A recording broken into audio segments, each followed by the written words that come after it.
I murdered Donald Duck. See, he admitted it. What? No! Whoa! Welcome everyone to the DC guys. No! I am Todd, and with me is Alanna and the murderer of Donald Duck. He took his soul too. Yeah. For anyone who pays attention to the Facebook group, we have accused Adam as the murderer of Donald Duck. We called it a mistrial because of the judge. Judge Pookie. She's a sister, so we thought that, it would not be a fair trial. I had 3 lawyers. 3! And they all left me. Well, one of them became the judge. One just literally comes in, goes, whatever my brother did, he's guilty. Hang him. Then Lorenzo comes in and he goes, I'm here. Then he took off. Then my girlfriend represented. It was Lawyer Pookie and Judge Pookie. And they all went, oh, hi, Pookie. And then it was, I don't know. And Kyle shows up and be like, I'm going to make this a real trial. And then it was, yay, I'm free. It's now Lorenzo's fault. Because he's a Snyder bot, evidently. So, welcome everyone to the DC guys. Not a whole lot has happened recently, but 2 really good books came out last week. And I have my opinions of it because I really want to talk about Batman issue 2. But there's also a big rumor of what the plot is for Green Lanterns. Very, very excited for that now. And we are also going to talk about since it was crossovers, we're going to be talking about the Spider-Man Superman announcement, and we're going to talk a little bit about the original book. And because it also is still crossovers, we're going to talk about Batman versus the Ninja Turtles, which I watched last night again. Well, kind of. And then we have a game, as always. Game time. So let's go right into it. Let's talk about Batman issues 1 and 2. For anyone who doesn't know, Matt Fraction has taken over Batman. Very good job. It has been phenomenal. It has been phenomenal. If anyone who doesn't know, Matt Fraction was the man behind Hawkeye, which is they took elements to that to the Disney Plus show. What else did he write? Good. I know you wrote something else that was really popular. The Hawkeye comic is what I remember the most. Fraction. Hawkeye is just So Hawkeye essentially, and he took over as Batman, and I didn't know what to expect. But I'm really liking what I'm seeing. I like the fact he's like kind of given up. Yeah. But at the same time, he's like, prove me wrong. What I'm really liking about Batman lately is that we're so used to dark and gritty, and I want to rip your legs off, or I'll break every bone in your body, and you still suffer. This Batman is just different. He's more. I think he's like more laid back. I look at it more as he's laid back. Mm-hmm. He's got vibes of Adam West. But not the silly vibes. Not the silly vibes, but like the way Batman would be when Adam West was serious. Yeah. But going to also, it's very 70s Batman. I kind of disagree with you. Okay. Which Batman you think? So I think art-wise, this is a very beautiful book. And it's tearful and it's happy. But the Batman that we're getting is very serious. And it's kind of like, I think the best way to put it, because I agree with you, he's like kind of like Adam West, but he's a mixture of the Dark Knight, Frank Miller's Dark Knight. So it's like a combination of the two. He's like, I've given up, screw Gotham City, but he's like, Batman, and I like that. I like, cause my thing with Killer Croc is like the whole thing's like Killer Croc can't be saved. Yeah, and then someone proves him wrong, and it's like, okay, well maybe but at the same time it's like screw Gotham City. Like Gotham City's this best a sewer. It's a horrible place. It's also got, when I looked at it too, this Batman you can relate actually to be like this, but this Batman's very like an animated series in ways. I like that. Mm-hmm. Yeah. He's very animated series.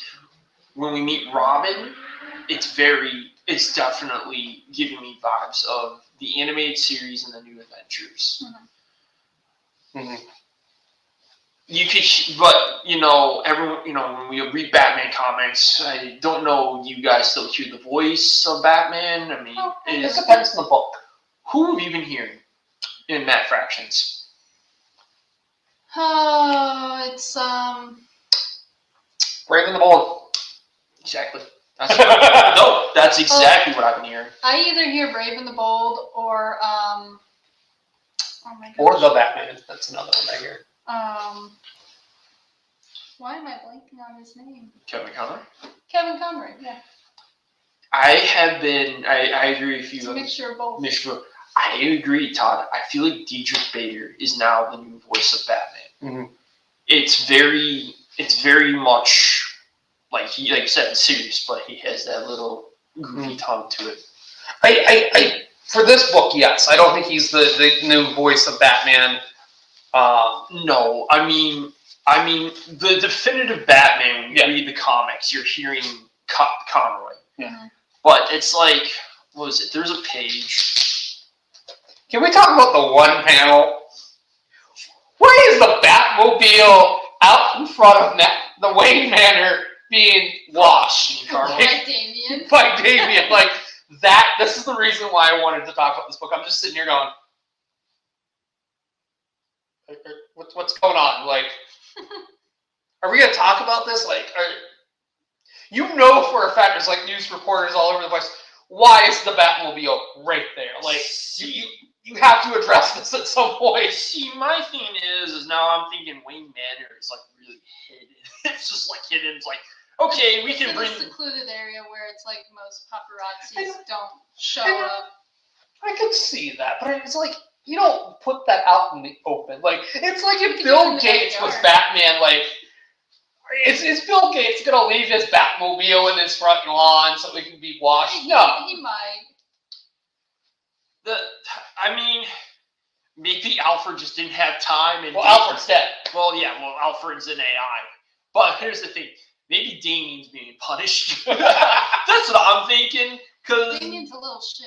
Well, that's the thing is, like, Makes sense. if you really, when you read this issue, I mean, Damien's not even in Robin in this. It's Tim that's Robin. Yeah.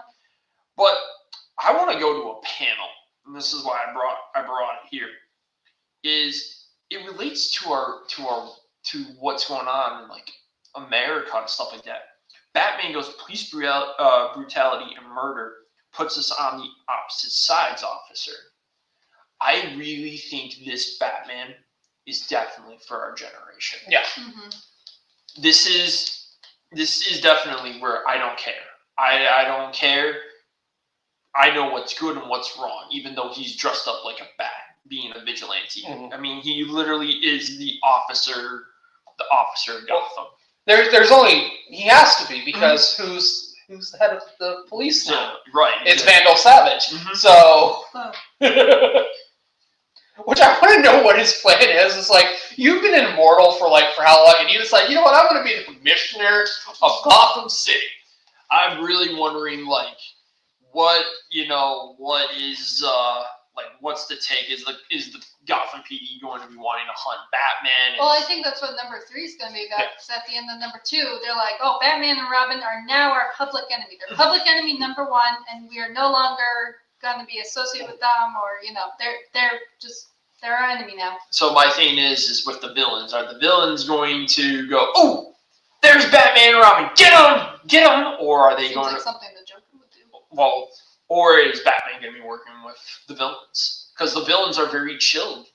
Well, to me, it's going to depend on what's going to happen in issue 3, because Batman is shot. Mm-hmm. And it's not, your normal shot. Like, Shotgun. It's a shotgun. Like, and he's going to be fine. Like, at the end of the day, we know he's going to be fine.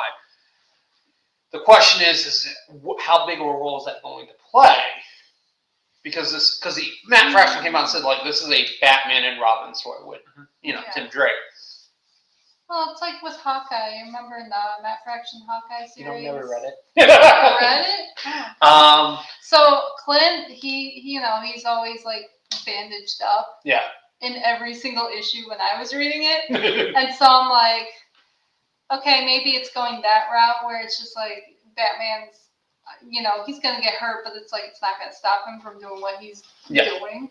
Because Hawkeye continued to do what he was doing, especially with Kate Bishop on his side. So it's gonna kind of be like that. That's what I'm thinking. Mm. That could be it. I mean, yeah. But it depends on how badly that's how I'm kind of looking at this. I think it's going to be. I could totally see it being Batman's being chased by the cops throughout this whole story, and he's going to different villains to hide. Which I could see that and why he was with the Riddler, because the Riddler. But remember too, there's new villains coming. There's a new villain coming, which I'm super excited to see. But I read maybe it is, and it's high enough for the Riddler. The other big question too comes down to there is another Batman book that was supposed to be finished before this, which was Batman Hush too, and the question really comes down to. Does Batman Hush 2 lead into this book? Or does it have implications within this book? I think it's going to have implications. I think there's flashbacks. I think for some reason, I think this book is a flashback story. Mm-hmm. That's how I've been looking at it is, okay, because we left off in Hush. I think it was the second issue of Hush 2 or 2 or 3. 2 or 3. Third, it's the third. Yeah, third. So I really think this Matt Fraction Batman run is a flashback of things that have happened that lead into this Hush 2. Okay. But because I've heard that Jeff Loeb and Jim Lee are signed on for next year. So I really wonder what this Batman run is. Maybe this is just a year run, and then they'll get a new writer.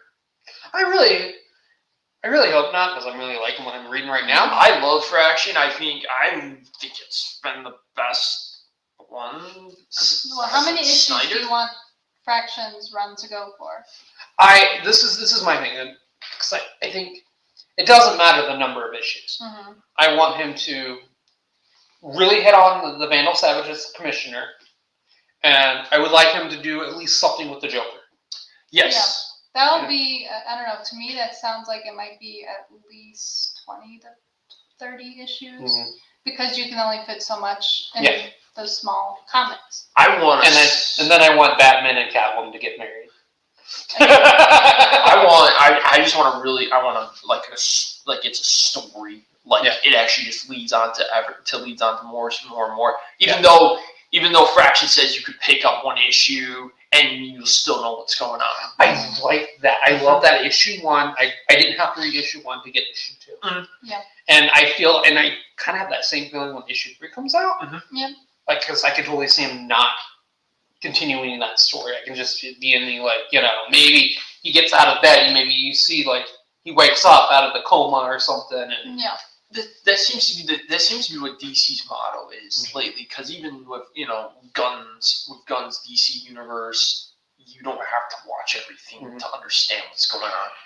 And and a lot of the books are like that. I mean, there's a couple books where it's you can tell that there's a story being told, but I'll use Absolute Batman as my example. You don't necessarily need to read things in order. No, you don't. Yeah.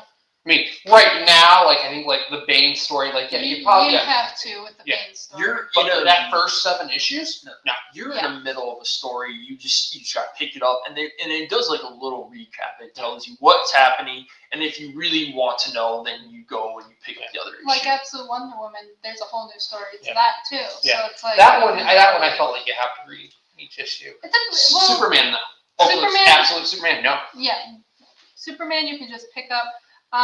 Green Lantern though you do have to start I from think the one- beginning. But it's gotten really good. I just read the last issue. Martian Manhunter, Flash. Yeah, Martian Manhunter for sure. Yeah, Martian Manhunter, you have to. Flash, I don't think you have to necessarily. I mean, you can probably go back a couple of issues to figure out what's going on with a few things, but other than that, it's like pretty self-explanatory for the most part. And you know, I always go by the golden rule. Every 6 issues of the storyline. That's actually when I redo the books out there. Yeah. When I advertise them, I usually do 6, and then that's how I break up. Yep. You know, so we don't have like 30 different Nightwings. Right. It's things like that. That's what I do for the customers too, so it's just easier, you know? Yeah. Because then it's just like, okay, you got your 6 here, and then you got the next 6 here. So technically, they're not like separate. And then you guys got your older ones. So I've noticed like Action Comics, like when you guys do the Action Comics, you guys go like all the way back. And it's like, oh, cool, we're back to like Bendis's run. Yeah. Well, talking about Absolute, we have the newest book, Absolute Evil. Yes. The big thing that takes away through the whole book, to me, is we know a little bit about the Joker and then Lex Luthor. Yeah. I really like Absolute Lex Luthor. He is everything that Superman was in like the normal era, which is farm boy, family. He also has hair. And he's got hair. So Beard. I really hope Lex Luthor in the absolute Lex Luthor that he is actually just a normal farmer. I would like. Here's my I thing. don't know. I think there's something a little more sinister underneath that farmer facade. Yeah. Just because he has a wife and kids doesn't necessarily mean he's not evil. Because, they're like, well, there's only one person we can call for this. And then they call Lex Luthor. And he's like, yeah, what you need? And it's just like, he's probably the guy who's in the background. Lex Luthor is also really smart, too. Well, Yeah. what if let's see here. I mean, it could be that he's been working with Brainiac. I mean, It's a possibility. But Maybe he designed Brainiac's- Brainiac. Brainiac's working with Ra's al Ghul. yeah, maybe So- Ra's al Ghul sort of Lex Luthor. Maybe Lex Luthor is something bigger than what he is. Maybe Introduction. Maybe he had the company, and Yeah. Ra's al Ghul was like, mine. Yep. I'll buy it. Yeah. Let me buy it. And who was a part of that? Brainiac. And Well, and then it's like with Joker, they were always saying he doesn't tell jokes. Yeah. He doesn't joke. He is Bruce Wayne Yeah. of what Bruce Wayne is in the normal Earth. Yep. 'Cause I don't know what the Earth is called over because it's not 616. I don't That's think- Marvel. I don't think they Earth mentioned. Earth 1, yeah. Is it Earth 1? it's either Earth 1 or Earth 0. It's one of those. Sounds like to me it might be Earth 0 though. But The multiverse is weird. the multiverse is there's absolute Earth and then there's this Earth.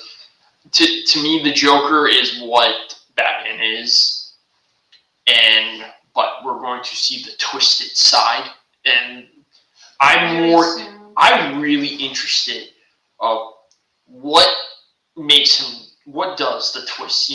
Besides the speech, that twisted side. Like I'm hoping that in Absolute Batman, that those last pages are going to start leading up to this monster, because we're now in October Mhm. and the Joker comes in December. Which is crazy to think that it's 2 months away. Yeah. Todd, what were your thoughts on Absolute Evil? What were the things that were that stood out to you? It really came down to that speech. Mhm. I fell in love with that speech.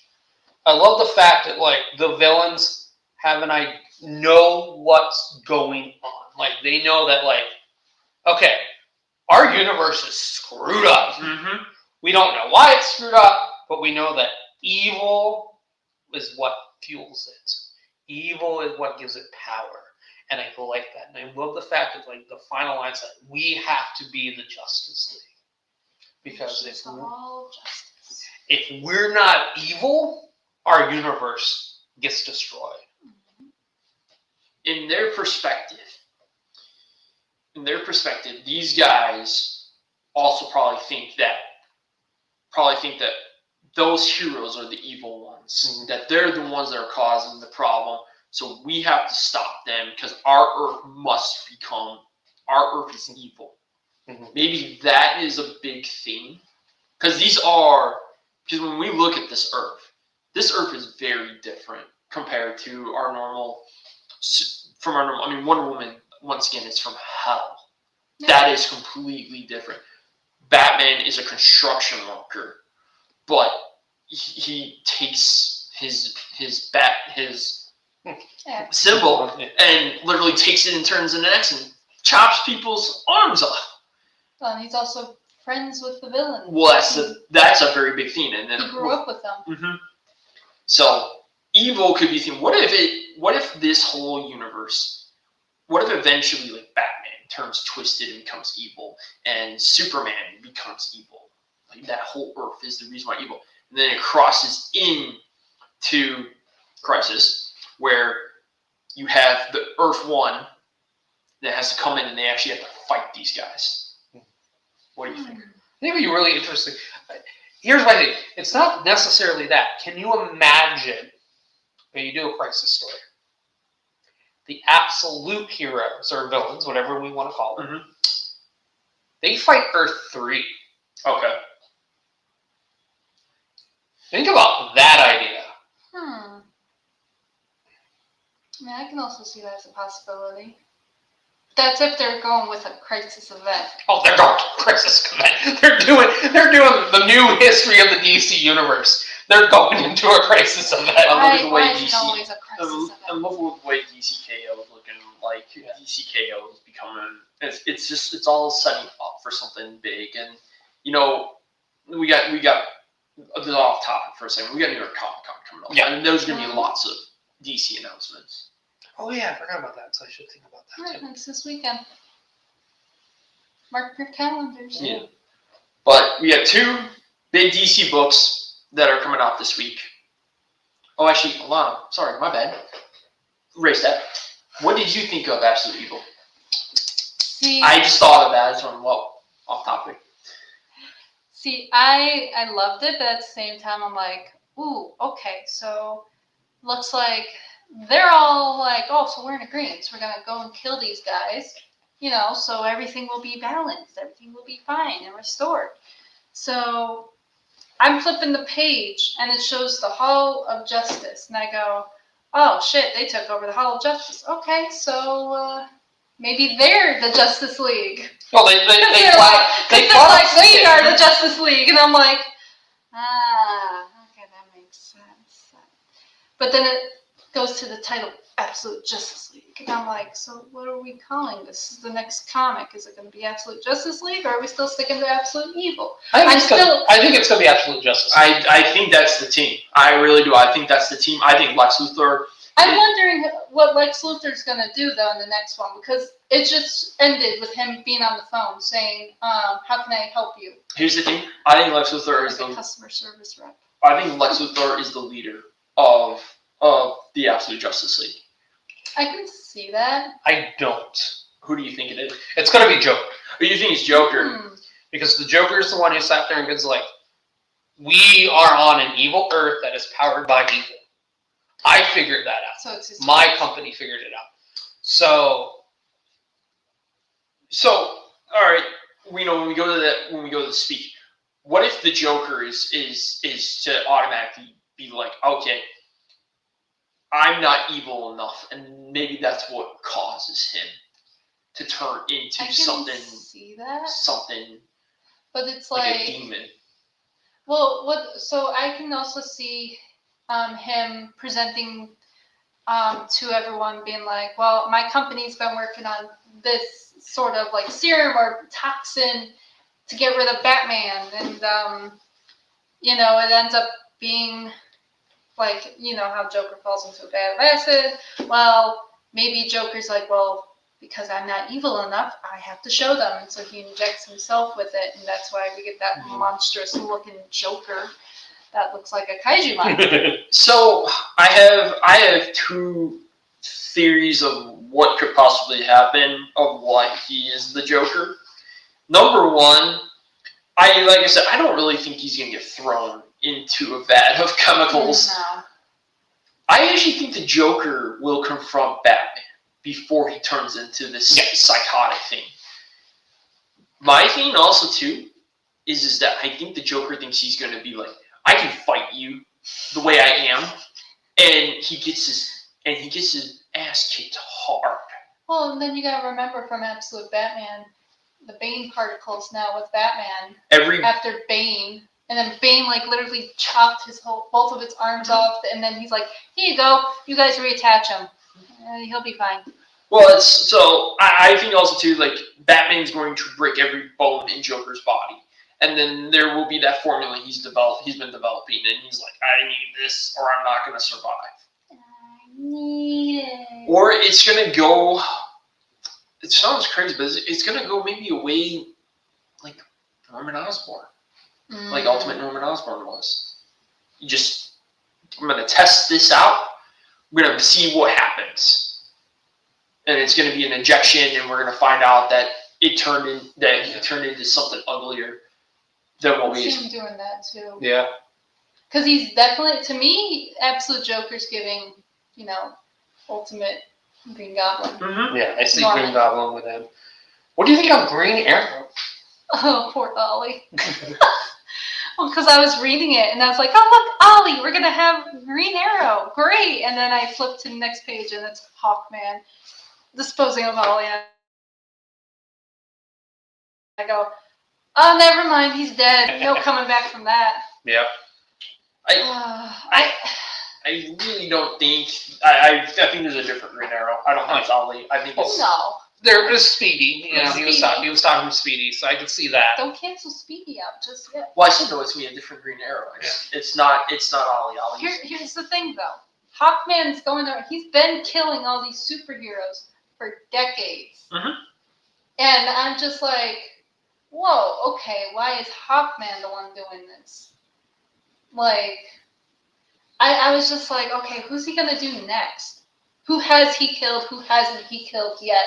And are they gonna use him to get to the others, like Wonder Woman, Batman, Superman? I mean, it could be the way of the team up with the Trinity. But honestly, also Ollie was kind of easy to take out. Oh yeah. Bow and arrow, just a normal guy. No offense, Kyle. No offense, Kyle. But it's like, okay, where's Hawkgirl in this situation? I want to know where that. Yeah. Where's Dr. Fate?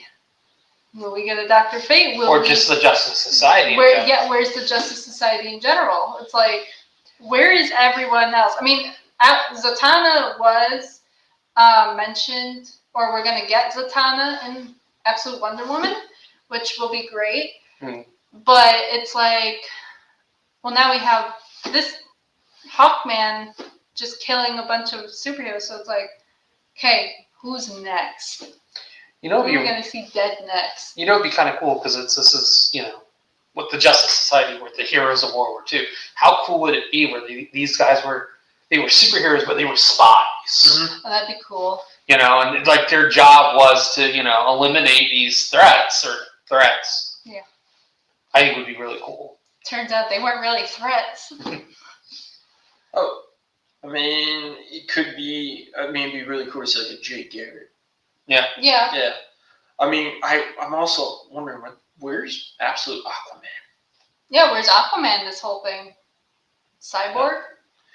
Cyborg. I can see. I can see him not being there. I can see there are characters. Plastic Man. See, Plastic Man is someone I would like to see in this universe. There are characters I'm like, okay, I don't necessarily care. Like Cyborg is a character like without the Titans, who cares? To me, he's a Titan. He's not. Right. He's not a founding member of the Justice League. I'm sorry. He's a Titan. Even though in some of the movies they're like, oh yeah, you're part of the Justice League. Well, Cyborg. that's the new 52. Yeah. Yeah, I know. Like, I am really interested in where Absolute Aquaman's going to be. Yeah. I can't wait to see what he actually looks like. Has he been in the desert? I hope This he's. whole time. I hope he looks like Jason Momoa. Oh, I hope so. I would actually. I think That would be funny because then he just got done playing Aquaman. And Yeah. he's playing Lobo. that I would love to see an Absolute Lobo. Yeah. Ooh, I love that. What about Absolute Supergirl? Yeah, that'd be interesting. I don't think they've mentioned Kara. I wanted to see for Aquaman.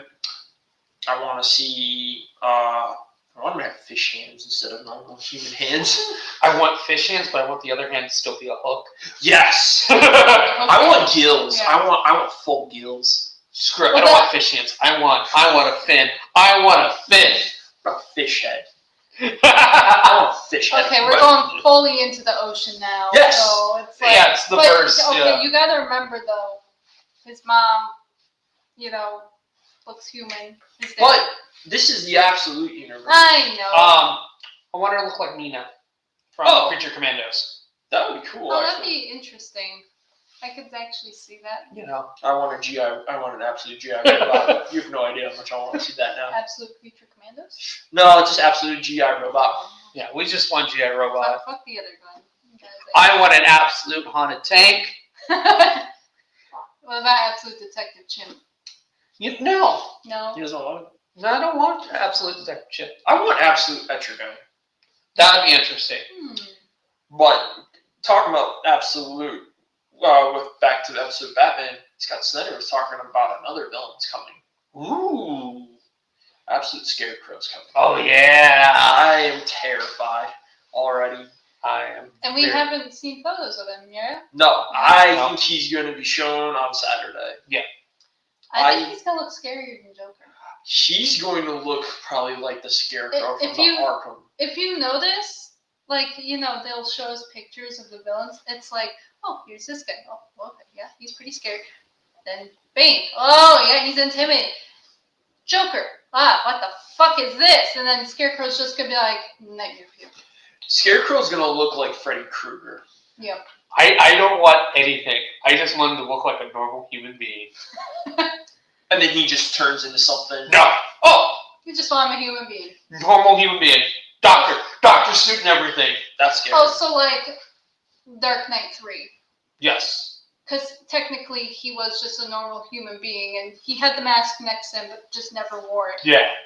Okay. Just. Okay, now you're afraid. Okay, bye. That could be scary. Yeah. I see it'd be kind of cool if just Scarecrow is like what is it from Courage the Cowardly Dog. Oh, I really would like it just to be something terrifying. Return the slide. No, exactly. As I'm like, are they getting their ideas from Courage the Cowardly Dog?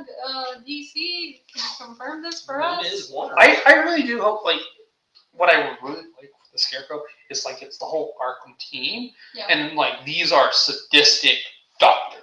Mhm. Give me him and Hugo Strange being really sadistic. I would love it to be where, maybe the Absolute Justice League, portrays the Joker. It's like, you know what? We agree with you, but we don't like your attitude. Arkham. And then, here's the Scarecrow, here's Hugo Strange, and you're like, yeah, we're gonna modify you. We're gonna be like Professor Pig. Oh! Ah, Yeah, I mean that would make sense with why he looks like this. yeah. Because at the end of the day, we have all these theories, but it's like at the end of the day, it's like, why is he gonna look like this? He's a human. We found the how, now we just gotta get to the when. Yeah.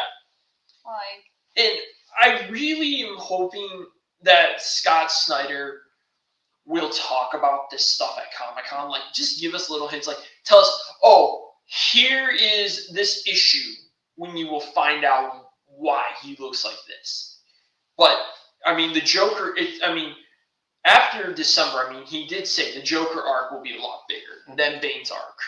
and I can see that because, Joker's one of Batman's main villains that he's constantly going after. And with Scott Snyder, Scott Snyder has done Joker terrifying.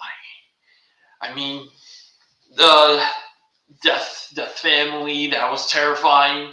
Dark Knight's Metal, Joker, Batman Who Laughs. Those. I mean, The Last Night. I mean, he's always done Joker really well. So. He just knows his Joker though. He's got a whole Earth. He's created something new. And he's created a new version. He's gonna go sadistic. Mm-hmm. So, outside of that, let's head on to some other big rumors. We have Green Lanterns, or the Lanterns. Apparently, the plot has been revealed. Yeah, it's rumored. I do want to point that out, that this is rumored. There was no...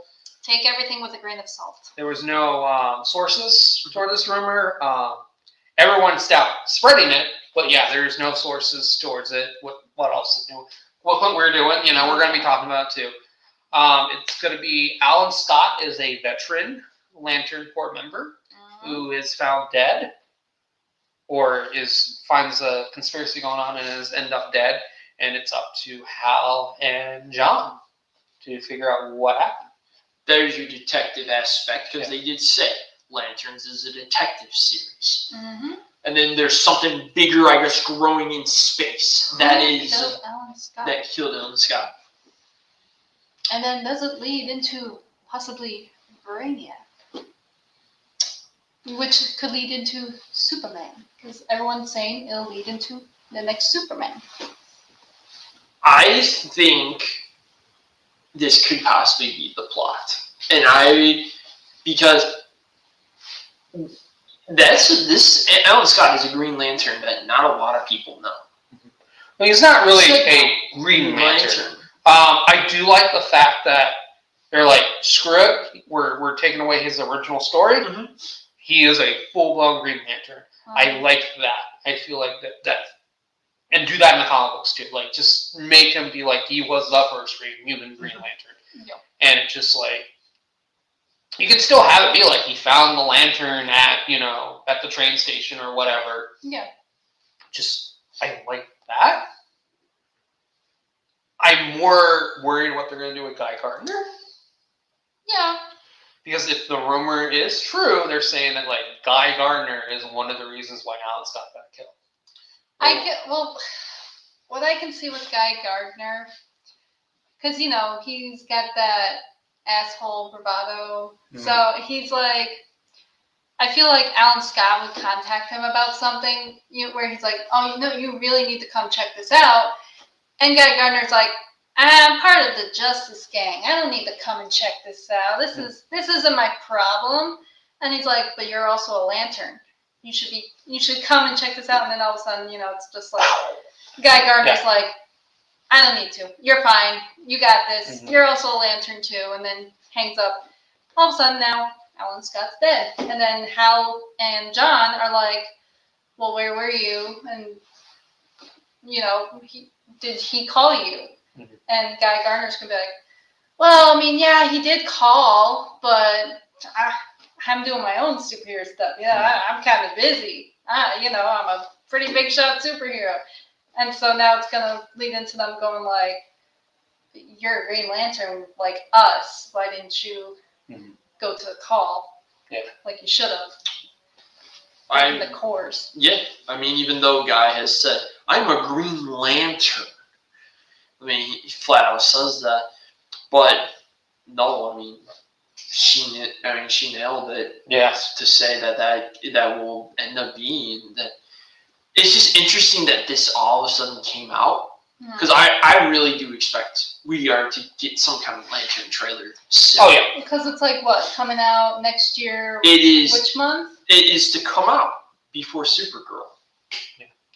I think we're going to get a trailer either this Thursday or this weekend.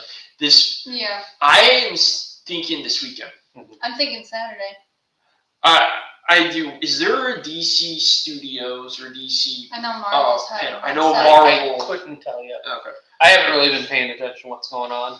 Because there is big rumors that he's getting ready to announce a new show and a new movie soon. Well, I'm very excited because it's two shows or one show and one movie he has not talked about. Mm-hmm. So I'm very curious to be like, because everyone's saying, well, it's going to announce Batman. It's like, he talked about Batman. He's talked about, We're done with Batman. I'm hoping that Booster Gold has no longer been a TV show. It's became a movie. Yeah. That's the big one. That would be nice, because then it's just like, it won't be however many episodes. It'll just be a nice, maybe 2-hour movie, 2 hours, 30-minute movie. Because he likes to announce stuff during the big cons, New York and then now San Diego. So I can see that. It really. The thing is, I really think they're just going to announce Wonder Woman. Even though Wonder Woman. I think Wonder Woman's going to. I think Wonder Woman's the big one, and I think it head tracked over Batman because it looks like an Andy Muschietti's talked about it, and James Gunn has, I think, mentioned talked about it. They don't want to film 2 Batman movies back to back. Well, then it's just because they don't want fans going like, oh, which Batman movie are you going to see? Well, I'm going to go see this Batman one. I don't. So my thing is like I get that logic. Mm-hmm. I feel like you should let your fans. Your fans are smarter than you think. Yeah. And I think as long as you have that Elseworlds, logo there, I think people are going to figure out 2 and 2 together. And I think they should. Are there going to be a couple people? Yeah, of course. Oh yeah. I generally believe. I think he's going to announce Wonder Woman. He's going to come out. You guys, Wonder Woman's going to be a movie. They'll have the actress. That I think they'll have that. I don't know about that. I think that might be a little bit too far. But I can see him coming up with the plot. I can see it being the War of Gods. Yep. The actress, it's like if it was the actress, we were already seeing some leaks. Yeah.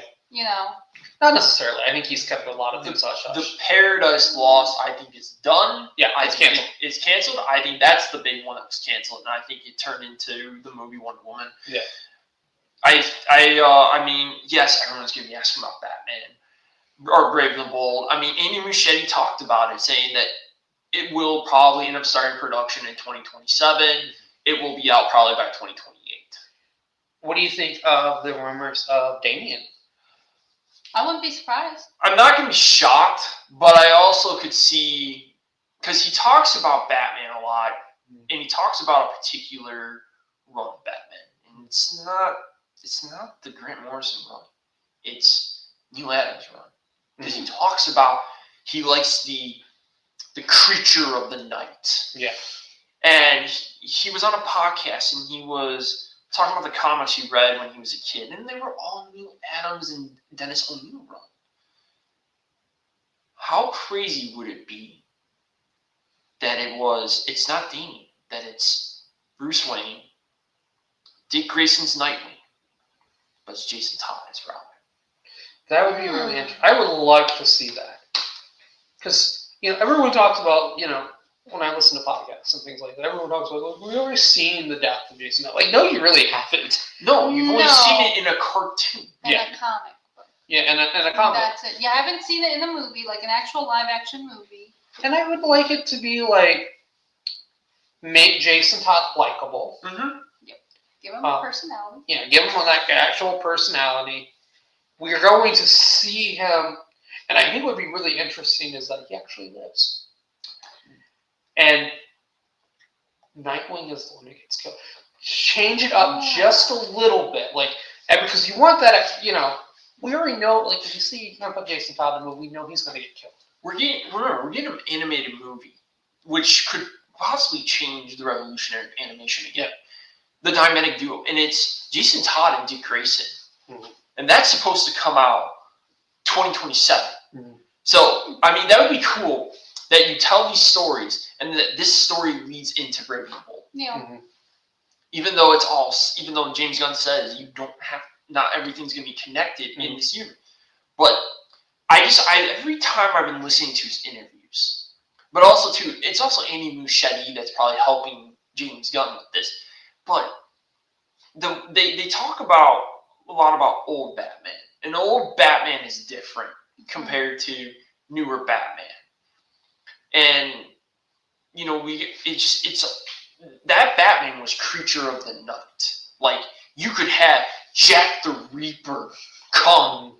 You could have the Grim. You could have, Hugo Strange.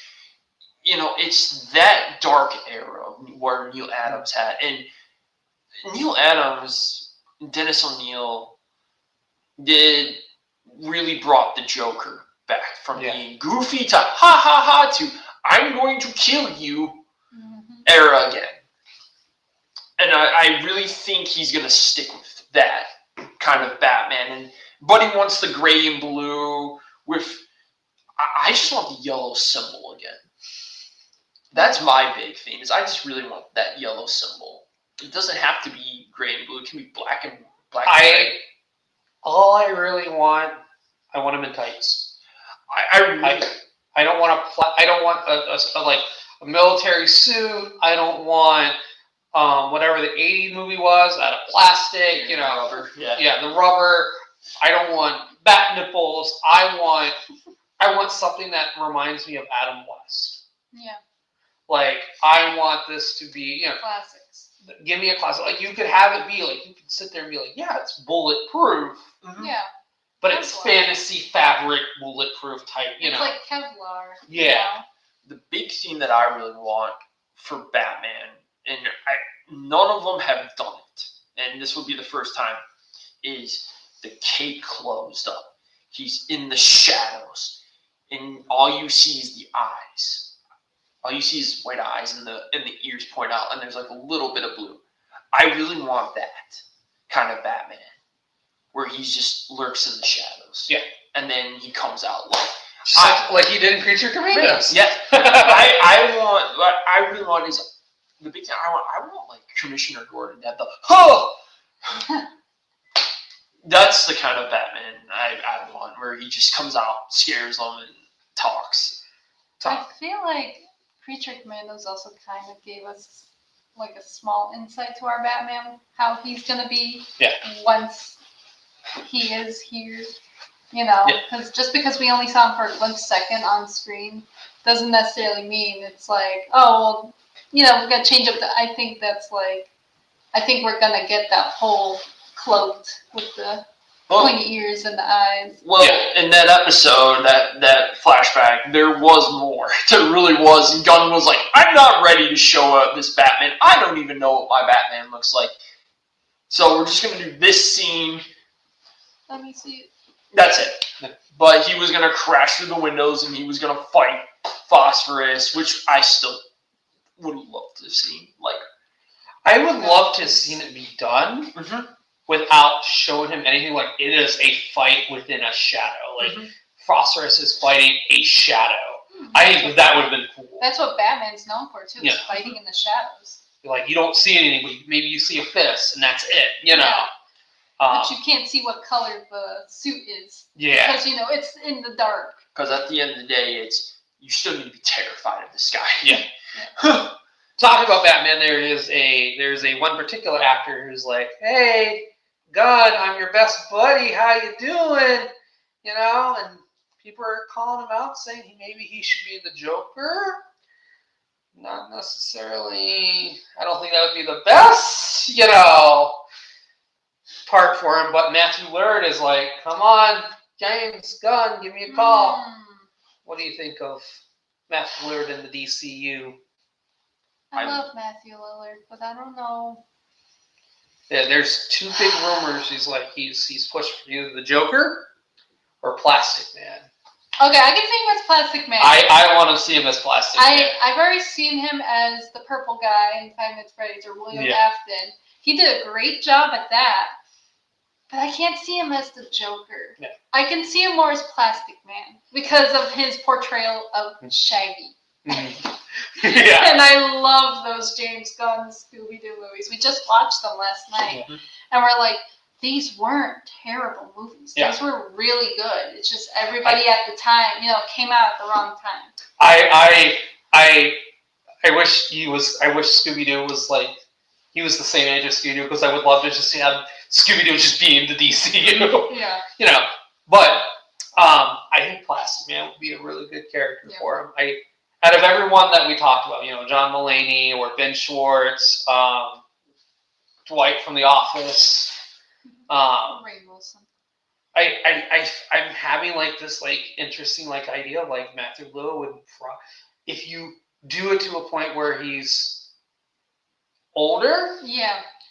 and he's like he's on that borderline. Like, yes, he saves the day, but he takes that money with him too. It's like, what are you gonna do? You're gonna stop me? Like, he's Plastic Man. I'm Plastic Man. You can't kill me. And I think it'd be really interesting. It's just like, I think that would be really interesting. And I can see him playing that role, being like he's evil. He's not necessarily evil. No, but like, he's just like, I got bills. Some work today. I can reward myself. I have bills. Like, I got bills. I gotta buy groceries. Like, okay, see you. And it's just like, and everyone doesn't know what to do. Well, what he does is, because he can like make himself into anything, because he's Plastic Man. What he does is, he stretches one arm, secretly takes the money, and then makes like a little bucket in the back of himself, puts it in there, and then he's like, "All right, officer, see you later." Yeah. And then it's just him, and he turns around, and you just see the bucket with the and the money's coming out. But I like the idea of just like here's a guy. He's good. He's doing good. Yeah. But he also does evil. Like he used to be a robber. Like he's trying to forget about that, but he's like at the same time, he's like, I have bills. I have rent. What am I going to do? Because I can't do this as a job. Yeah, well, and also his job is probably not paying him as much. And so he's just like, well, I gotta buy the groceries somehow. And I just like the idea of just like the cops don't know what to do. And the superheroes are like, we don't know what to do. They're just like, what do we do with this guy? Boss, chief, what do we do with it? We're happy that he's stopping, the villains, but he's still taking the money, like. I think it'd be funnier if he just takes the money and they're so caught up with him, they're so like, oh, thanks for stopping the bad guy, and then like it's like moments later they realize, where's the money? Hey, did he anyone see the money? Did he take the money with him? Sir, what do we do about this? Well, I just lost prevention at this point. Lost prevention. I mean, we could try to follow him or shoot him or something, but we just know that the rubber, the bullets are gonna bounce off the rubber. I mean, like, what are we gonna do? Can't do much about that. Any other character you might see, Matthew Lillard? The Creeper. Ooh, I would love that. I can see that. You want to go to Comic-Con? We go up and we just slide a Creeper comic. We go, would you be interested in this character? Yeah. No, you gotta do both Creeper and Plastic Man. All right, which one's calling to you? Yeah, which one's calling to you? If he goes Creeper, that'll be interesting. I like that. I would love that. I mean, like, here's clean him up. I hate to say that. I think Matthew Lillard is a very dirty guy, but clean him up. Like, he can be that news reporter. Yeah. That I could also see him be the question. Yes. Oh, yeah. I can see that one. Bulk him up, and I could also see him as the Riddler. Oh. Because For which Batman though? Oh, Ravenbull. Ravenbull. So because when I was watching Scooby Doo, and thinking about Five Nights at Freddy, and thinking about Scream, and Scream, and also him in She's All That. Scream is the big one. That Scream and Five Nights at Freddy. I came up with. I also like what Todd had thought of for DC guys was Commissioner Gordon. I'd like to see a serious role. Yeah. I see the psychotic side. I'd like to see a serious side. That'd be kind of cool. Yeah. Or Kirk Langstrom. Yeah, that'd be interesting too. Well, and also Todd bringing up the question, it's like that's also a serious role too. Mm-hmm. So it's like either way, I think he would be perfect for any of those roles. Because like if you've seen Matthew Lillard in any of his other stuff, he's very well diverse in all his roles. I think every actor that's worked with James Gunn, I do think I've gotten a phone call. I really do. I think everyone's gotten a phone call. I could also see this. Well, this is a weird choice, but I could see it working. Jay Garrick. Yeah. Okay. Yeah. Jay Garrett, I could see that. Yeah. You know who wants to be a superhero? And I think Jay Garrett would be the perfect actor for him. Tom Hanks always wanted to be in a superhero movie. Tom He was Hanks. going to be Iron Man.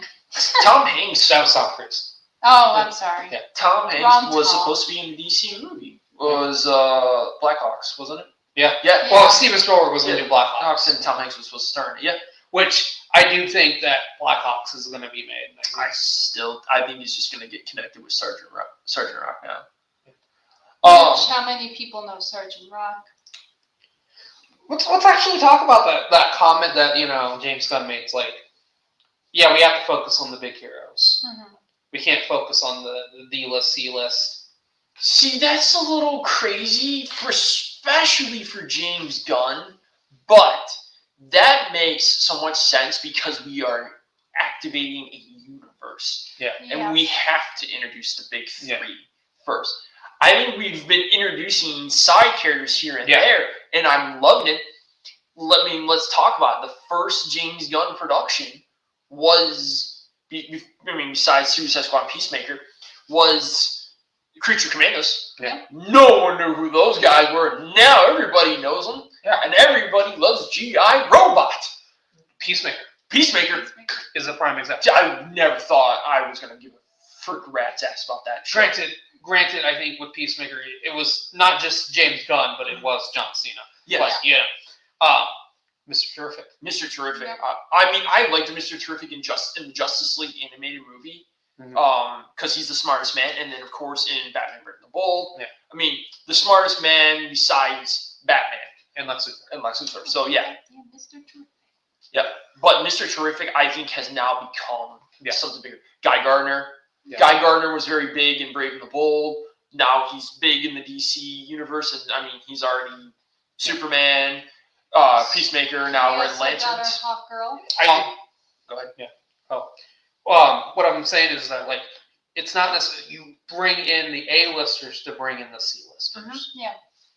The A-listers are opening the door for the C-listers. C-listers, and people are liking the C-listers. Yeah. Because, I mean, we're probably going back to the 1930s. It's crazy to think that Batman and Superman and Wonder Woman are that old now. Yeah.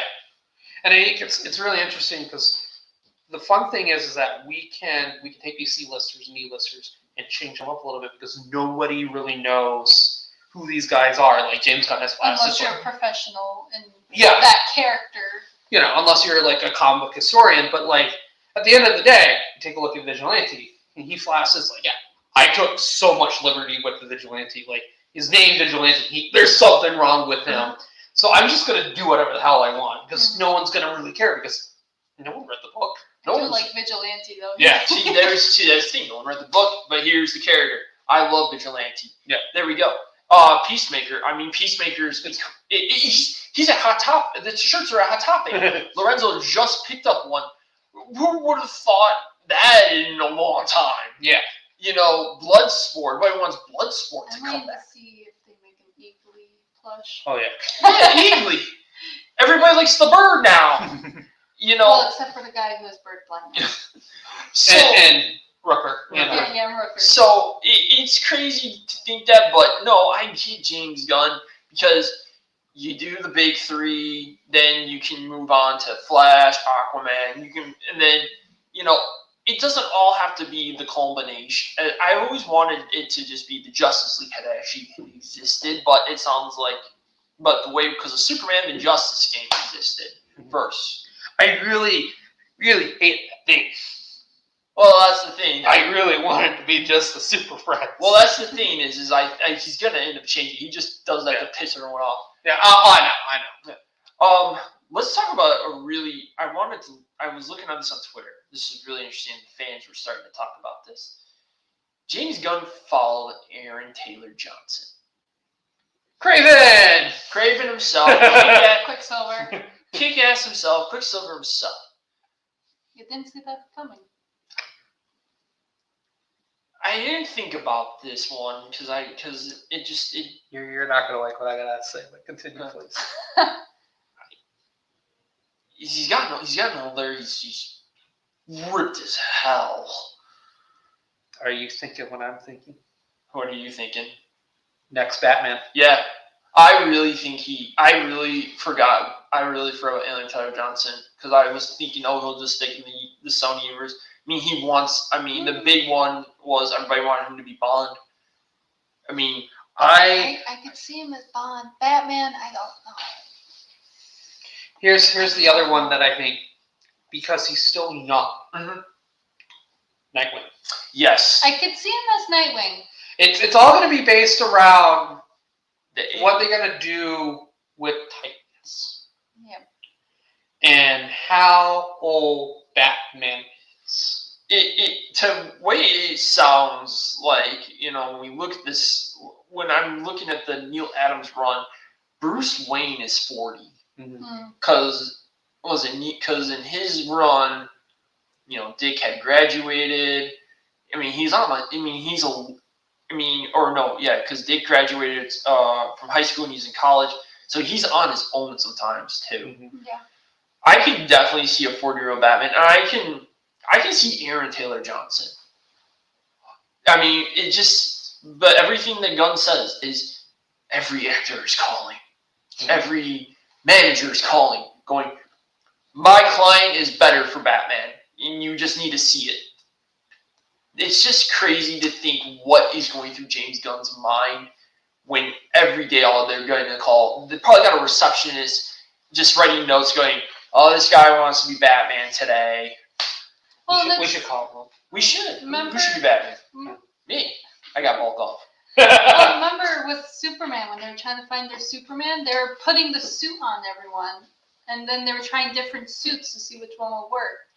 And so David Cornswell was the choice for Superman, which very great Superman. Oh yeah. But they were deciding, should we do the trunks or should we do the Man of Steel look? And it's like, I don't like that look. Let's go back to doing the trunks and see how that looks. And that's just like, okay, that's it. So I feel like they should do that with Batman. They should have different costume designs. And then get these different actors who are wanting to play Batman, have them try it on with the cowl, and maybe do the cowl with the white eyes. Because it's like, they did it for Deadpool and Wolverine. Mm-hmm. Why not do it for Batman? Well, that's the thing. That's the big thing is like... Have them do the Batman voice. Oh, yeah, you have to. You gotta do your Bruce Wayne voice, and then it's like, all right, now I want to hear you say, here's a script, I want you to pretend you're talking to Commissioner Gordon about a case. Here, do your Batman voice. The thing too is I can see is these actors, they have to go into something dark. They have to do a duality. Mm-hmm. There's gonna be people that are gonna try to do, they're gonna try to do a quiet voice. Batman has a deeper, quiet voice. He lurks in the shadows. The thing is that you're going to have some actors that are going to think, I'll do a Conroy impression. That's what's going to get me that job. Gunn is going to look for a Batman that he hears.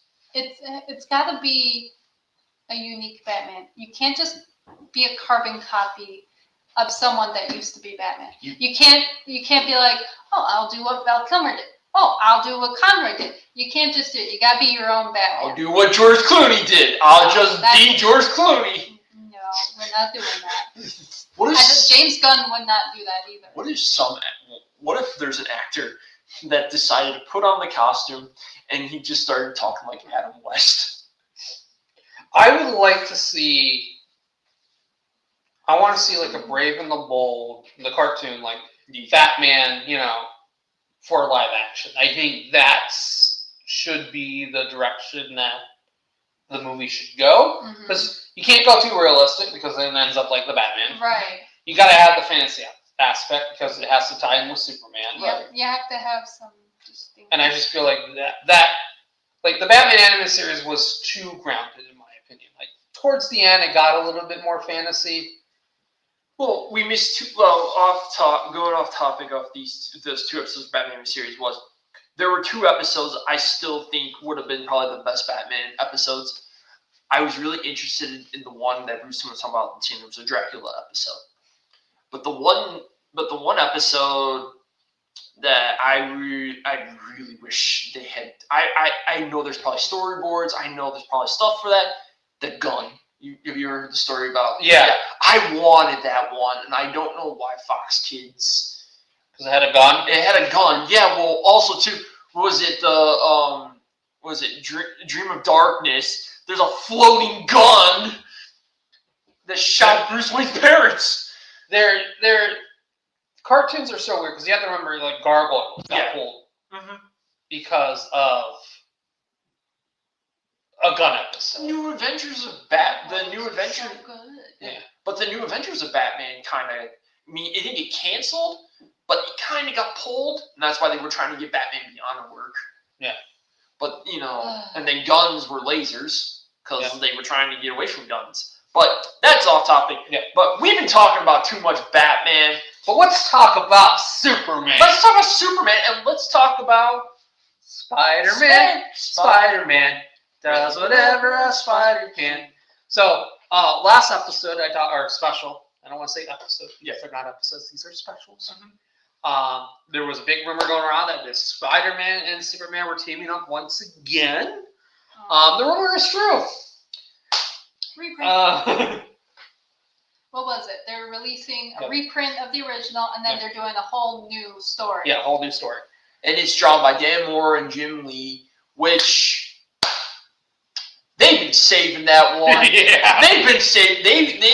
I don't think that was supposed to be. I don't think that was supposed to get set into the news. I think that was supposed to be announced at New York. Yeah, I think so too. I think what happened was the rumor came out. And it became a credible rumor, and everyone's like, okay, well, since everyone knows now, let's just make it official at this point. I think we're going to see more. Like, we're going to see the artwork now. We're going to see, what the story is. I'm expecting this to be an actual sequel to the original story. That'd be nice. am stoked for this book. I am really stoked for this book. This just became the most anticipated comic book of next year. I love that they're reprinting the original Amazing Spider-Man meets Superman. It's going to be 50 years old, by the way. I thought it was 40. I thought it was 50. Oh. I don't know. I'll have to look up. I thought it was 40. Okay. I'm going with 40. I'm 90% sure it was 40. Okay, let me take a look. To the internet! Talk amongst yourselves. I'm going to say 45 to 48. I'm still sticking with my 40. Okay. Because I think the reason why I think it's going to be a sequel, because it is, it's an anniversary. Yeah. It was the first crossover. Yeah. It just works. The story itself just works perfectly. And I like the idea of just there's no outside force that's making this crossover happen with Deadpool and Batman. Right. Or, the Amalgam Comics. 76. Oh, we were way off. So 40 years. Yeah. Yeah. 1976. Like I said. Yeah, 1976. Yeah. So I said 40 years. Yeah. Sounds right. So I like the idea of just neighboring, newspaper conglomerates, it's just I need pictures of Superman. Parker, go get me some pictures of Superman. No. It will be 50. Oh. It will be 50. Oh, okay. I guess I was right then. Yeah. Congratulations. Thank you. Too bad he murdered Donald Duck. I'm never letting that down. I know. Ever since that was happened, now it's become a running. I thought we discussed this. Lorenzo killed him. But he's not here. So, well, that means he can't say. Yeah. He didn't kill him. Okay, fine. Lorenzo killed Donald Duck. Okay. We have the murderers.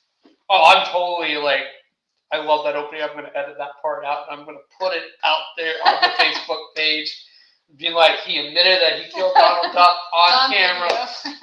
But besides that, what we want to talk about Spider-Man and Superman. What do you want out of it? Teamwork. I really want teamwork. I really want it to be Spider-Man. It's been a long time. That's what I want. They've known each other. They know each other's existence. I think that'd be kind of cool. I kind of want them to know each other, but they need to talk about how maybe why Spider-Man never joined the Justice League or something like that. Or Superman joined the Avengers. I want something I want them to know each other. Yeah. I want them to go back to the big JLA Avengers crossover. Superman had wielded the hammer. all of a sudden, like, Superman just forgot about this. When he saw Spider-Man, he remembers everything, and it's Superman going to Peter going, have you still haven't decided? It's been a while. You want to join the Justice League? Well, we can treat you better than the Avengers. I think that would be kind of interesting, or, I just like the idea of just like, I want Superman to be like, okay, so Jimmy Olsen's sick. Nice to meet you, Mr. Parker, you know. I still think it'd be funny to have J. Jonah Jameson go like, Parker, I want pictures of this flying caped hero who's a menace to come. I need pictures of Superman. I need pictures of Superman. Perry White's best friend is J. Jonah Jameson. J. Jonah Jameson flies in, brings Peter Parker to Metropolis, and it's Kent, get in here. Kent, I want you to meet my best friend, J. Jonah Jameson. How do you do? How you doing, sir? Oh, I'm doing good. How you doing? This is my photographer, Parker. Go Get a picture of these two together. Take a photo over here. Oh, take a photo over there. Okay, take a photo. Never mind. Take a photo of that photographer, Jimmy Olsen. See, he's a better photographer than you. Look at this work. Look at his work. He's a Pulitzer Prize-winning photographer. What do you got? Nothing. Now get back to work, Parker. Parker. I need pictures of Spider-Man and Superman. Parker. I need photos of Superman. Better photos than that Olsen kid. And then obviously you see Spider-Man and J. Jonah goes, "What's up, Parker? Spider-Man, Superman, Spider-Man's here. Spider-Man, threat, menace of Metropolis." News headline. Spider-Man working with Superman.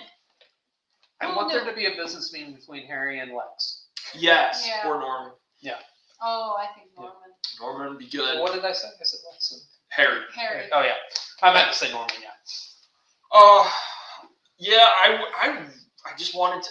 The thing is I want it to be a whole book.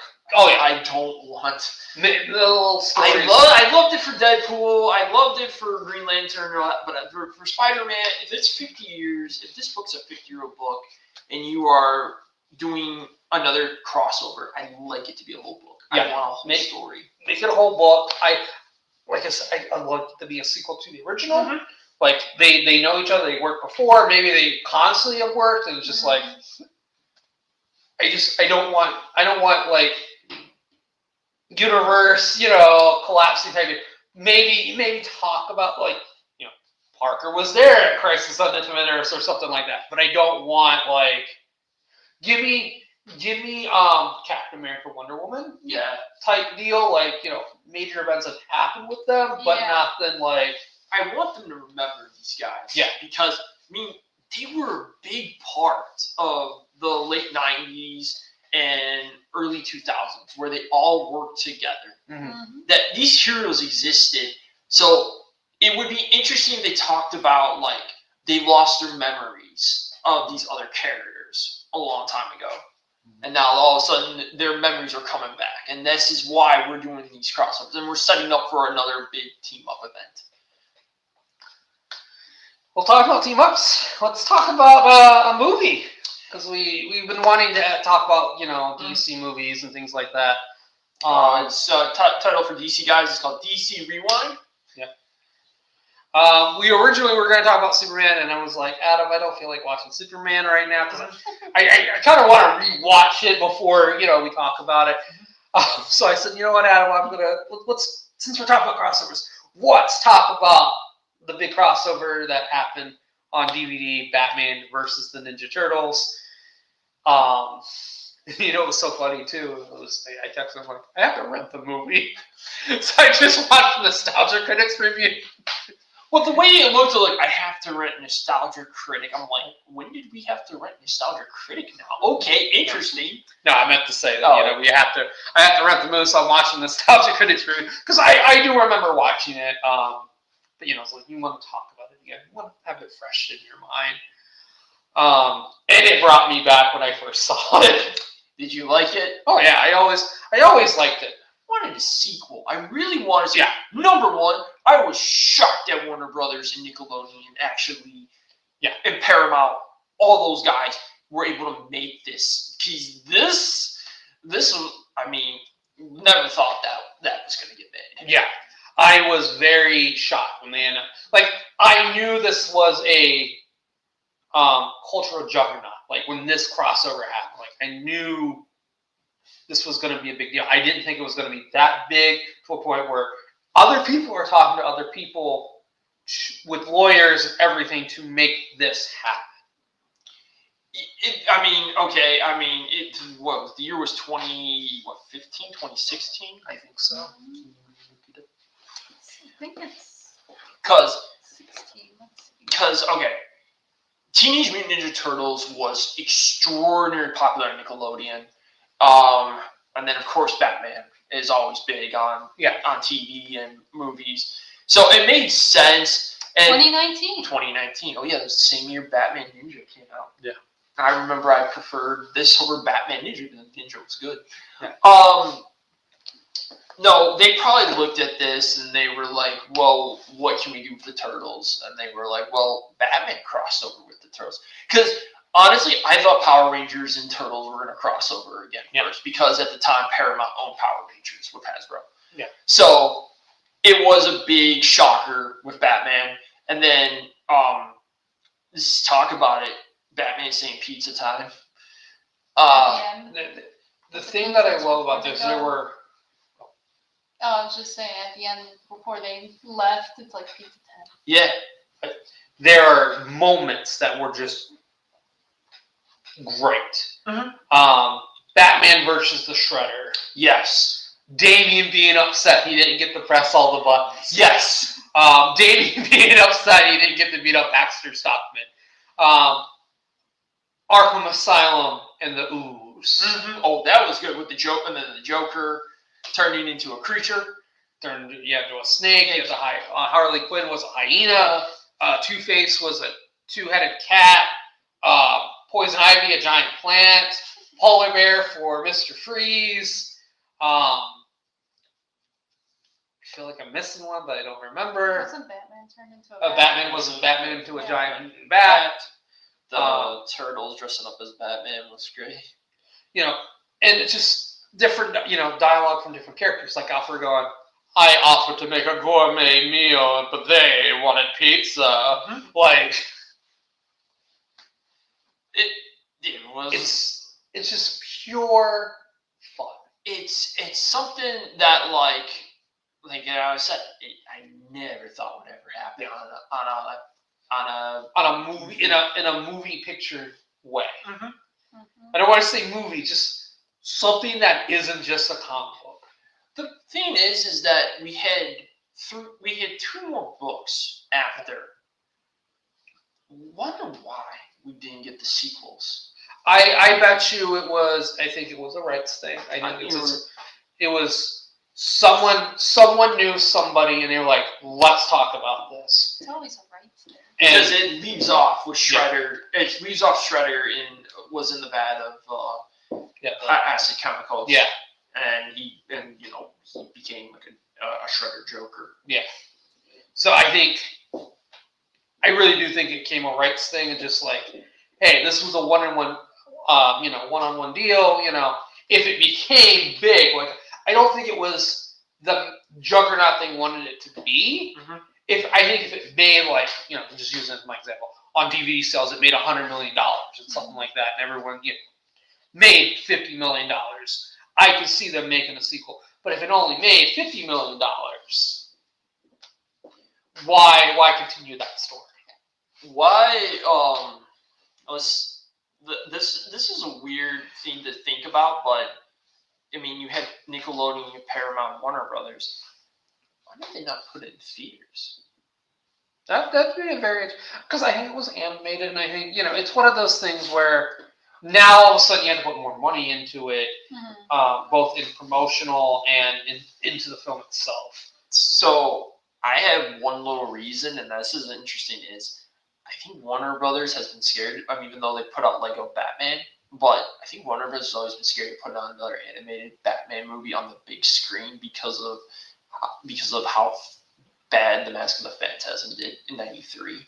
But that was at a different time. Yeah. And I mean, there was no promotional material. There was no promotions for it. Mm-hmm. Came out on Christmas. Came out on Christmas. Literally says this Christmas. And then it was supposed to be a direct-to-video anyway.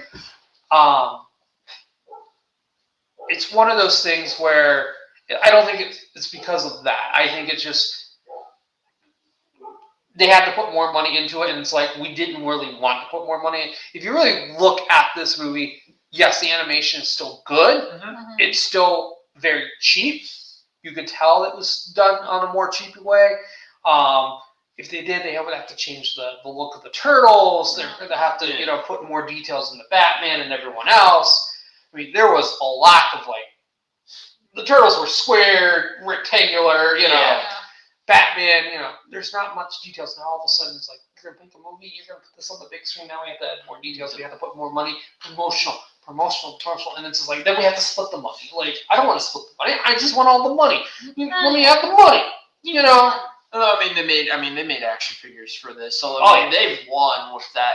But yeah, it just comes to why didn't they do sequels? I've been waiting for the sequel. I really think it just became down to, it's rights, and it just became a lot of work. It was like, is it really worth all the work? It's easier just to make a comic book and call it a day, The coolest thing though was that it aired on Nickelodeon. Yeah. And I remember my dad going, "What's Batman doing on Nickelodeon?" And it's like, this is great. But yeah, no, totally fun. After watching the Static review of it yesterday, he actually edited the Shredder to the original Ninja Turtles Shredder, Uncle Phil, and I'm like, I want to see a whole movie where that Batman is Kevin Conroy. You take clips of Kevin Conroy. Give me maybe give me the original '80s Turtles as the Turtles. Give me that Shredder. Yeah. Give me Mark Hamill as I would love to see that sort of edit. That would be awesome. You guys, they just reprinted out the Teenage Mutant Ninja Turtles Batman Adventures. Mm-hmm. I want to pick that up because I remember just reading that and I heard everyone's voice. Oh yeah, it's so nostalgic to me. It's just I think it was better than the second one. It was better. It wasn't better than the first one. I think the first one was a really good one. The third one I need to actually read again because I remember the first issue. I remember everyone kind of combining, and it just Krang and the Anti-Monitor one. I guess Leonardo or was it not Michelangelo? Raphael was the new Robin. Mm-hmm. Things like that. I don't remember two. I don't remember.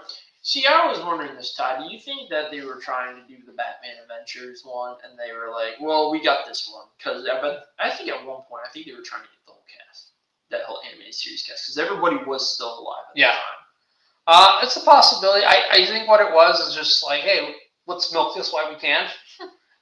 Let's try it with different styles, different ideas, and I think that's why that book came. It could have been a great animated, six episode animated series. Yeah. Yeah.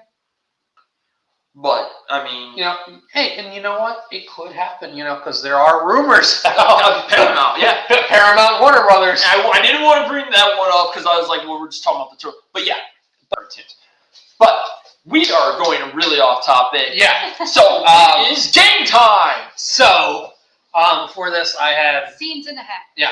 No. I had Alanna, Adam, and myself. We made a list of DC heroes and Marvel hero characters and DC heroes. I thought, what, with all the crossovers coming on right now, I thought, why don't we pull a name out of the hat from both of them and come up with a story. All right. So.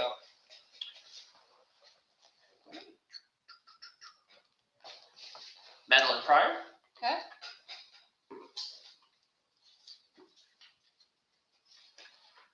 Catwoman. Ooh, okay.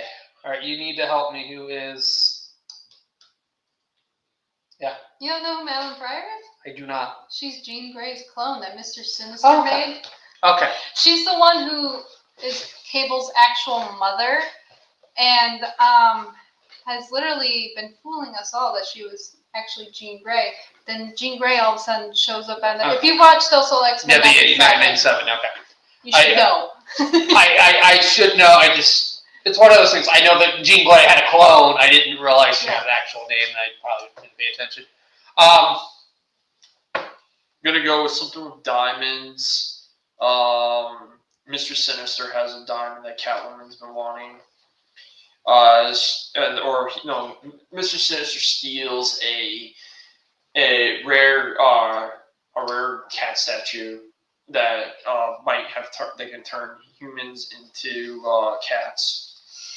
Madeline Pryor shows up pretending to be Jean Grey, and it sets up for something crazy. And basically, basically Mr. Sinister starts laughing, and you find out that Jean is actually Madeline Pryor and betrays Catwoman.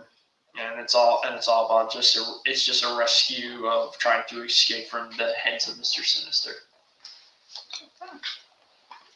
You got one?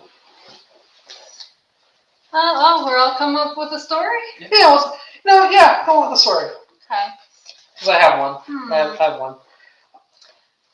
Madeline Pryor, because, we've seen what she can do in X-Men 97, where, she's warped a couple of things. So, what if, Catwoman, recently I've been reading stories where it's like Catwoman's part of the Batman family.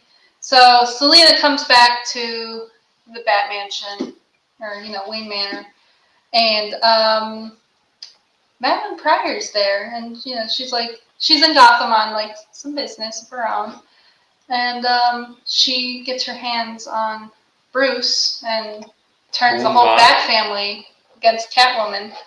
And so Catwoman basically has to rescue the whole Bat family against Madeline Pryor. Brainwashed by Mr. Sinister. Yeah. Nice. They don't have to be brainwashed by Mr. Sinister because she can do that herself. Yeah. Telepath. Yeah. My story is she had it with Mr. Sinister, runs away. She has the Gotham. Catwoman takes her in. And it's the story of her and Catwoman trying to run away from Mr. Sinister. Okay. And I think what they can do is just every time they hide at a villain's hideout. And so it's she sneaks into the ice, they sneak into the Iceberg Lounge, and Mr. Sinister's or Mr. Freeze you can freeze people, okay, cool, that's cool. I could probably heal your dead, girlfriend, wife. That'd be interesting right there. Just Mr. Sinister be like, okay, Mr. Freeze, here's the deal. Get rid of the X-Men, I'll heal your wife. Ooh. Yeah. I like that one. Yeah. Mr. Sinister has done it before, so it's just what's stopping him from doing it again? Yeah. But I just like the idea of she's on the run from Mr. Sinister. She moves in with Catwoman, and it's Catwoman's now tangled in. She's like, what kind of mess did you get me into? Yeah. And then you even have the Birds of Prey or the Gotham City Sirens come in there and help out too. I think that'd be kind of cool. But yeah, that's kind of my idea. I like that. Good one. All right, you go. Me. Let's see. Black Widow. All right. And I got two here. Zatanna. Ooh. Let's see. Okay. Let's see. I'm gonna say Natasha's on a mission. Because she's a spy. So somehow it's going to involve magic and, Zatanna being in that realm. Zatanna's going to help her.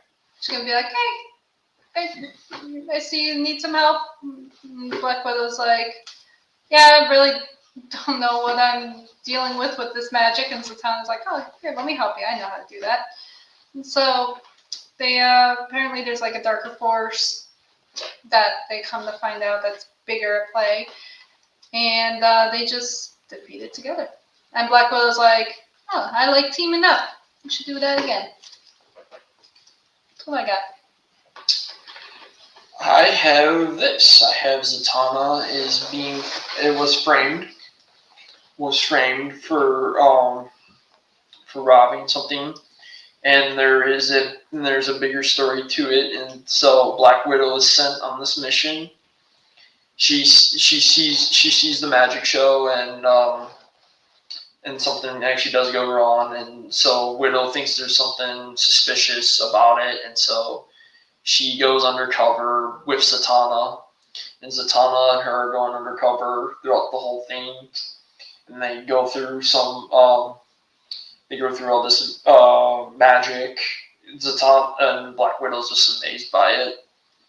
And you find out at the end, Loki caused all of it, and Zatanna meets Loki.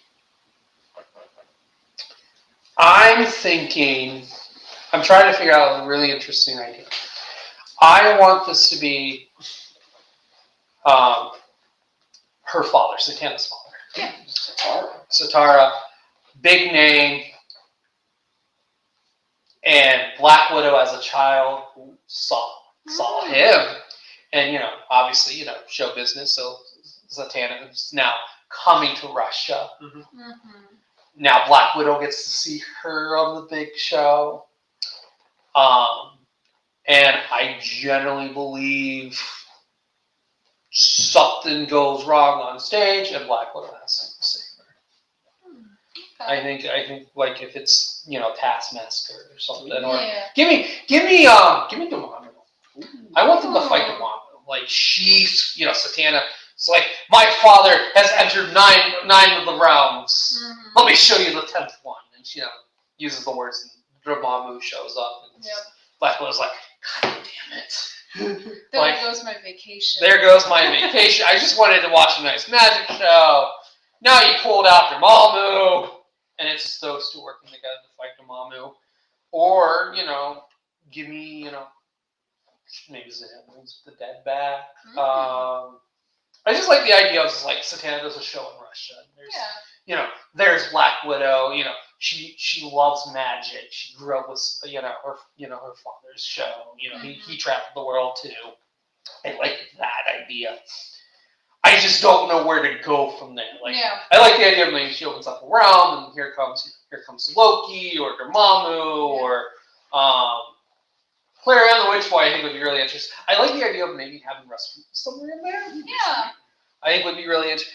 I like the idea of Loki and Clara the Witch Boy teaming up too. I think that'd be really kind of funny with that. I just want her to I just want Black Widow to feel like this made her feel like a child again. Well, she didn't really have a normal childhood. Yeah, no. So this Like is that, her only one moment. Yeah, that one moment, she saw a magic show with Satara, and I think that would be kind of cool. All right, now I guess it's my turn. Your turn. I'm gonna go DC first. All right, I got Jason Todd. Sweet. And I get Doom. All right. So Doom kidnaps Jason Todd and beats him up with a crowbar. Okay. I'll do you one better. Doom kidnaps Jason Todd and kills him with a big boom. I do you one better. I do you all better. Ready? Doom raised Jason Todd. I think that would be interesting. I think Jason Todd living in Latvia, yeah. I kind of like that idea, but this is actually my actual series story. The more I'm thinking about this, so this is going to be set in a universe where everyone's kind of still all together. Kind of like the Superman and Spider-Man books, where everyone's together. So there is an actual country, things like that. Doom is Doom. He's evil. Batman tries to stop Doom. Jason Todd's right there. Fails. Jason Todd is kidnapped. Mm-hmm. I still think, the events of Joker beating the crap out of him with the crowbar happens. He gets resurrected in the Lazarus Pit.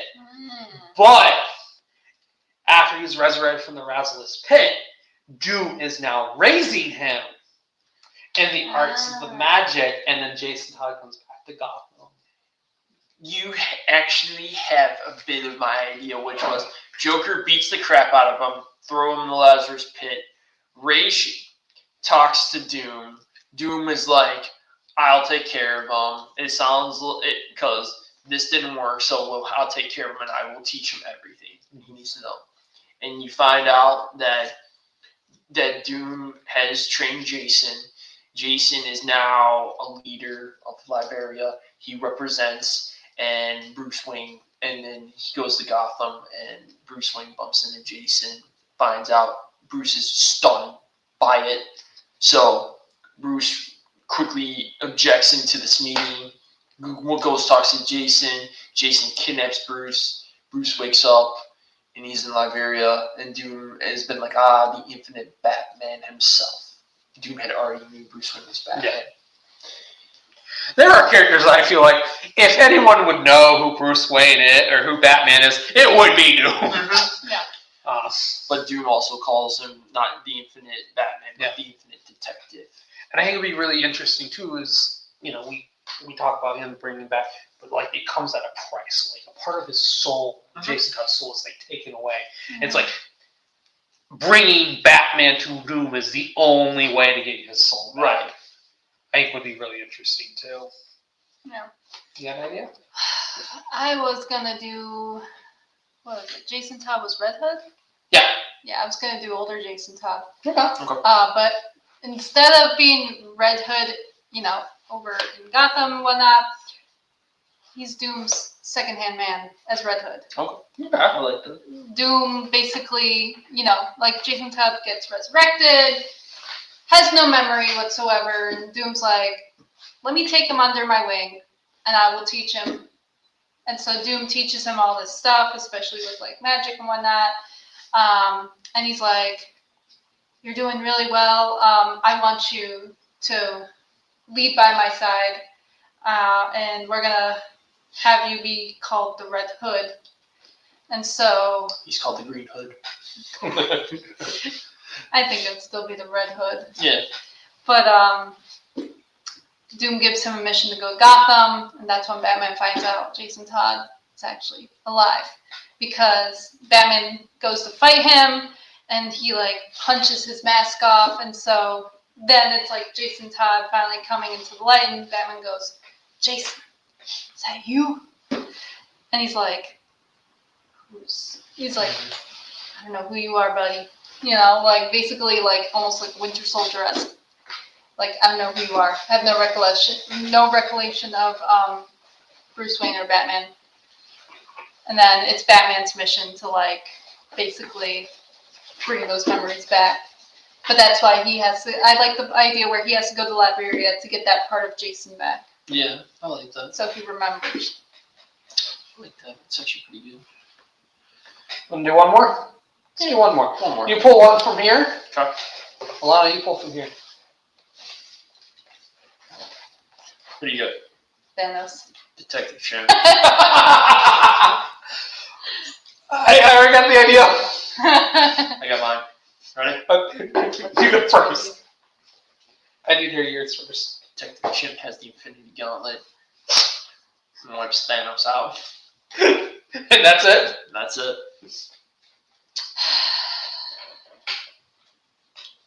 So, do you have an idea? Detective Chimp is the I'll let you go first. Okay. So, I want this one to be like, okay, this is a new universe. No one ever knows everybody yet. Thanos comes to Earth and goes, I'm looking for the best detective on the planet. Thinking he's going to find Batman. He finds Detective. Detective Chip's like, no, I'm the best detective. What do you need? I need help finding Infinity Stones. I get okay. That was actually part of my story, but it's different. So Thanos is like, Better yet, no, I have a better one. They're both working for the Stones, but it ends up being like a Looney Tunes cartoon, where like Detective Chip is just like foils Thanos every single time. Need the Thanos copter. Yeah. Oh yeah, I need Detective Chip flying his copter. Okay, so mine involves the Thanos copter. God. I like the Looney Tunes idea. It's every single time they get closer to any of the stones, Detective Chimp like messes it up, and Thanos is like, like the where could it be? Where is it? And you just see Detective Chimp flying off, and he's just like, he's like changing the location because he's like, oh, I know this guy's a bad guy. I'm not gonna give him these stones. Yeah. I'm gonna make him give me more money. He hired me. He hired you, yeah. Gonna make this run for as long as possible. No, I was just thinking of the thing. Detective Chimp holds the Infinity Gauntlet and ends up racing the whole universe. He makes the whole universe monkeys. Monkeys snap my Monkey. finger. Monkey Thanos. I would love to see a Monkey Thanos. Oh, it's gonna be like that Fairy Odd Parents So- episode. It's all ran by monkeys. So, that is our episode of the DC Guys. Next week, Special. special. Our special. Next week, we're having another special because a Peacemaker season finale is tomorrow, or I guess Thursday night. I don't want to say tomorrow because this is actually going to be published probably tomorrow. We'll be done. Big implications apparently are going to come. Big cameos. Mm-hmm. We're going to be talking about the original first appearance. We're going to be talking about Peacemaker Hit Hard. We're going to review the first season, the second season, and the implications of the second season. It's a Peacemaker special. DC Guys presents Peacemaker. Hopefully, we're gonna have everyone's favorite other DC guy. Hopefully, Lorenzo. And then after that, we have a holiday special. Yes, I'm very excited. We are going to be talking about nothing but DC Halloween.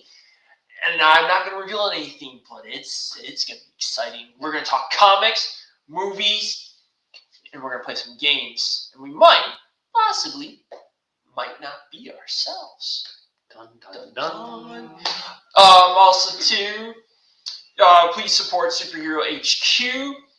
Right now, Lorenzo is doing a rewatch, and he's been giving his reviews on the DCEU. And he is through right now. He is through Suicide Squad. He's getting ready to do Wonder Woman. Is what I've heard. His reviews are very honest. He's not been bad butchering anything. He is very honest of the way he's been feeling about the DCEU, and he's really been looking forward to Wonder Woman. Mm-hmm. And he will be reviewing both Justice League movies. Yeah. He's going to do Justice League and Zack Snyder's Justice League. So I can't wait to hear those reviews. Other than that, if you're in the chat, did I kill Donald Duck? We will find out. Is it Lorenzo? Is it my sister? Is it Kyle? Why did Kyle all of a sudden show up? Is it Juan? We will have to find out.